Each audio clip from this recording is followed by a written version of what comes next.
Okay, welcome to the Crow Show. I'm going to be introducing a watermark now into all my videos because video theft has just really gone off the charts.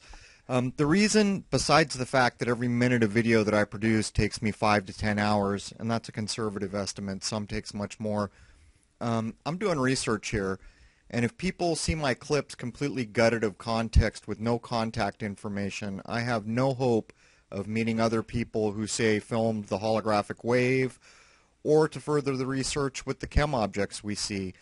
So that's the watermark that I'm going to be placing in all my videos now. And I want to thank all the subscribers who have pointed out people who have stripped out context and are just running my videos. So thank you.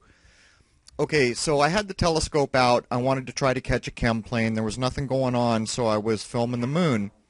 And while I was filming the moon, lo and behold, a chem plane shows up. So I swing over and I'm again trying to see if I can get a chem plane in a telescope shot, which is darn near impossible. So what you're seeing here is I'm using the manual controls, which is not working. It's not quick enough. So here in a second right here, I go to full manual and I take off all the locks and I just start moving on 2-axis by hand. Now in a second here in the lower left, you're going to see a UFO flash in for about a second. Here it comes from the lower left, and there it is, and there it goes. Anyhow, I catch up to this chem plane, and as you can see, I'm trying to figure out a technique that will allow me to center this thing in frame, or at least, good enough to get good views of these planes, because so many people are reporting that there's funny things going on with these planes. So here we go. We're slowed down, and I'm tracking this so that we can get a look at the plane. But at the end of this plane's run, when it was just about out of view, I think I may have actually figured out a way that I can start to telescopically take a look at these planes.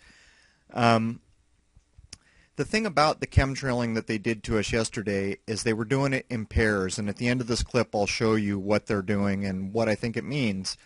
And here in a second, I'm going to center down on this, but I'm going to break down the UFO that's in frame for about a second and a half.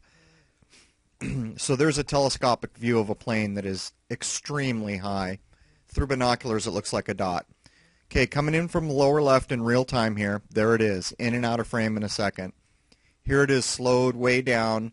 Here it comes into frame, and you can see it looks like one of these fiery ball orb UFOs that I have filmed before. I did not see it when I was trying to track the plane, unfortunately, or I would have stopped and waited for another plane to come by.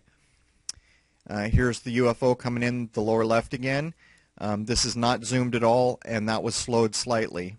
And then we're going to take one more view of the UFO. Here he comes at the lower left. There he is, and he's got that kind of bright burning look to it, and I have filmed ones like this before. But here's what they've been doing. 2 planes at exactly the same altitude.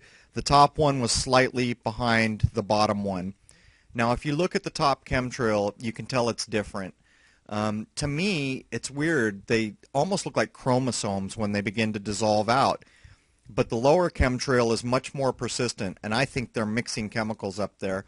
I think they drop these right next to each other, and then they do a chemical mix, and you can really see the difference here in inverted color. Anyhow, stay tuned.